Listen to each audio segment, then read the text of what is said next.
Now let's talk everything Pac-12 on the Rock and Manute Show on Fox Sports 910. Well, last Saturday was the last live football broadcast on the Pac-12 network with 10 of the conference members heading off to some other leagues.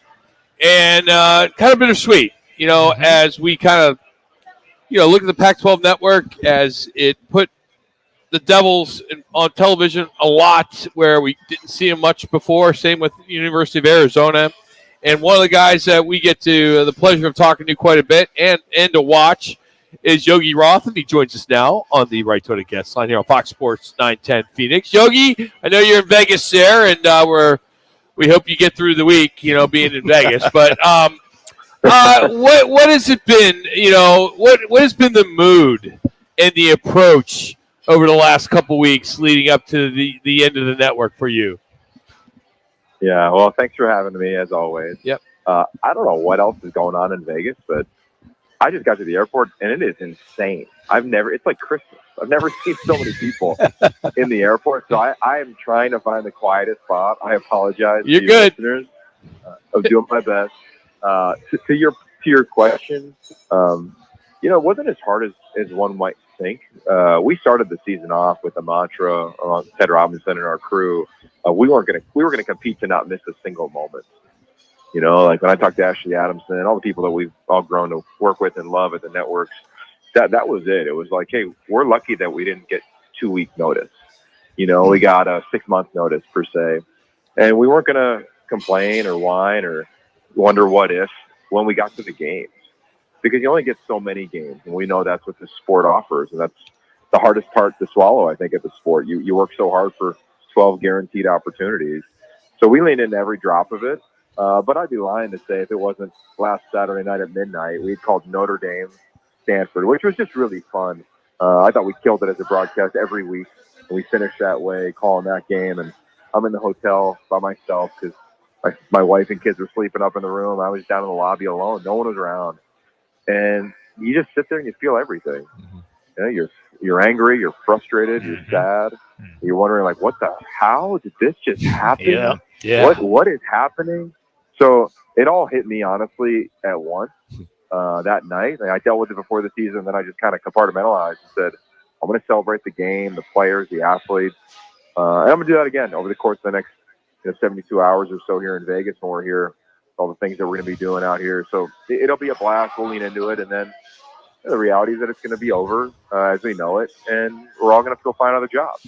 And I hope that our work, while maybe not seen by a gazillion people, it's seen by enough decision makers to say, yeah, like, this crew's really good. These people know these teams, and I'm pulling for every one of my colleagues to find something better than what they had, which was really good for the last 12 years. Rogi, and Yogi, I said either the irony or the blessing of it all to have just an outstanding Pac-12 season, and to get it all topped off tomorrow night with Oregon and Washington, and then to have the quarterbacks. I mean, everything that's been going on. I mean, if it could have been a better send-off, obviously, and the irony of it all to have this kind of a year in the last year of the Pac-12 network. Yeah, man. I just got off the phone before getting on the plane with the CFP committee. Myself, our commissioner, Merton Hanks, Jim Thornby, we present. And it's the greatest honor I've had working with the Pac-12 is to present on behalf of the schools. And we went as hard as you'd imagine on context around Oregon, around UW, on if Oregon wins, why both should get in, on why it's a no-brainer if Oregon wins if they're in, and dispelling just, traditional, easy narratives, Alabama, SEC, Texas, big brand. And it's been really fun to do that. And you're right, because it wasn't even that hard of a pitch. The guys on the other end say, hey, we get it, man. And we think the rankings have reflected those thoughts and those opinions of where Oregon sits right now. And as a Heisman voter, I can't wait for Friday. We got Jaden Daniels, who's probably a finalist, which is just ironic, right? Add more irony to the list. Right. Coming from the Pac and the West Coast. And Bo is probably the front runner to me. And we'll see what Penix can do. He's been special when they've needed him to be. And that's what UW has been. So it'll be all great things. Let's hope it's an injury-free game, penalty-free game. And I think it's going to be all about execution. So I expect that with these two veteran teams.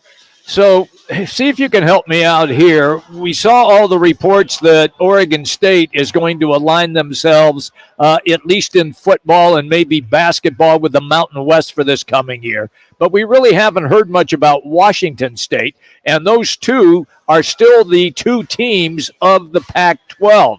A, have you heard what Washington State is going to try to do? And B, is there any more information that you could shed on what the future of the, even though it's the Pac-2, of the Pac-12 would be?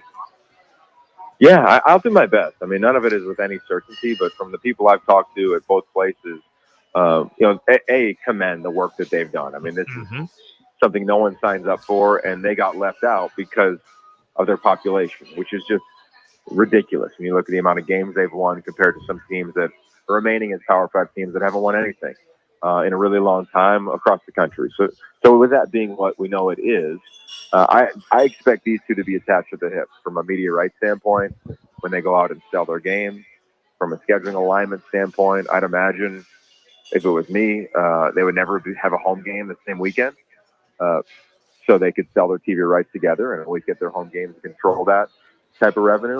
I think that they'll play a certain amount of games, call it 7 against Mountain West opponents. They'll play each other, and then I think they'll get some other Power 5 games. Of course, the Apple Cup's going to be one of them for Washington State. I think they'll be really similar, and I think it's going to take about a year and a half for them to start building it out because they're going to have to get teams, where they don't have to pay, ridiculous exit fees. And I think you could look at the Mountain West and say, all right, what teams do you want to go rebuild with? And I think the whole goal is, if I'm in that room with those two, and this is just my opinion, I would say, hey, we got to go fund this thing like a Power 5 for the next couple of years because they have the money. They'll have the money from the Pac-12. So you're funding your staff, you're funding your sports staff, your collectives are healthy so you can retain some players, and then go win 11 games. You got a real chance to head into championship weekend next year for one of those two teams to be a legitimate contender for 10, 11, 12 seeds. I mean, that's how it's rebuilt to do, and that's the selling point to me. I think they got a bigger advantage than anybody among the group of 5 right now because they're coming from the Power 5.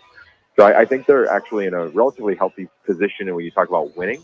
I think both coaching staffs, Trent Bray just got it, but they've got a plan when you talk to people within those institutions on how they want to rebuild some of their roster, retain some of their roster. We're seeing guys hop in the portal. DJ Uyunglele went in earlier today.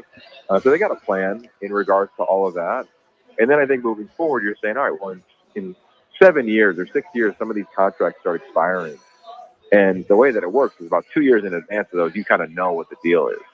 So is the Big Ten, I don't know this, but is everybody going to be okay with Rutgers and Ohio State or Indiana and Oregon making the same amount of money? I don't know.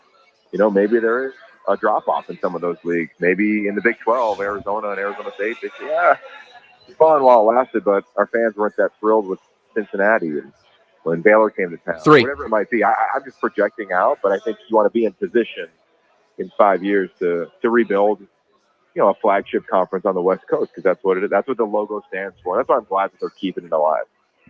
Yogi Roth here on Fox Sports 910. With Washington, Oregon, Arizona, and Oregon State in the top 25, I saw that you were trying to make a case for Utah as the 4 losses all came against ranked teams.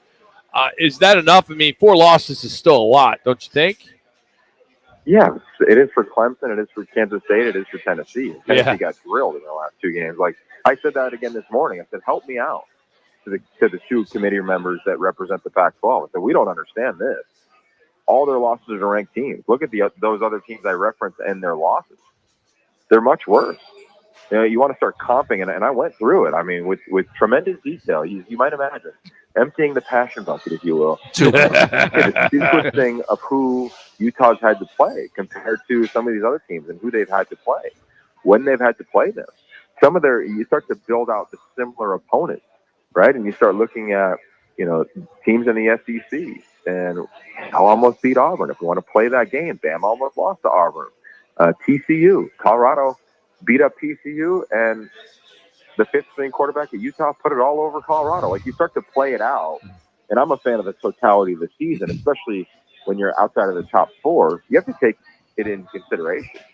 And I just feel that with those other teams with 4 losses that are ranked higher than Utah, when Utah's played in easily the most competitive league, in a league that plays 9 conference games, and has lost to only teams that the committee believes are ranked higher than them. And they've been to pretty good games. Other than the Oregon game, they've been awesome games against those other teams. And they've done it with their backs against the wall with dramatic injury. So I don't understand that. We fought again for it. Also fought for Arizona having a higher ranking. I think we got to get out of this. What a great year. That was really fun for Jed Fish. What a story.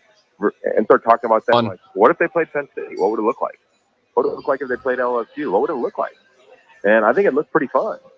So I think that, again, you look at their losses, all combined by 16 points, a totally different team than the one that lost on the road at Mississippi State.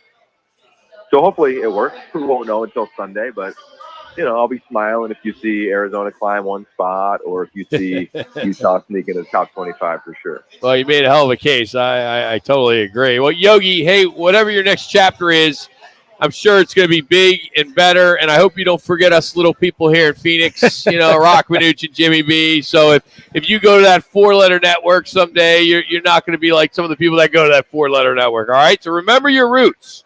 All right, buddy? Hey, you just keep calling me. I'll keep coming on. You know that. All right. I like it. You guys. All right, well, we'll be watching this weekend, man. Thanks so much for the time, as always. We appreciate it, Yogi. All right. Later. All right, Yogi Roth, Pac-12 Network, as it's coming to the end of the Pac-12 Network when it comes to football, at least. And Yogi's been with us for, like you said, 12 years. He's been coming on our show, so we really appreciate it. He's sponsored today by All City Towing. If you're looking for a career that pays great with incredible benefits, All City Towing continues to look for new people to join their team. Head to allcitytowing.com and search careers. That's All City Towing, statewide service, and they answer your call 24/7, allcitytowing.com. Well, coming up, it's our Learner Row 1 call, and who let the dogs out? Uh-oh. That's right, our under. We're at Twin Peaks in Glendale. Clear.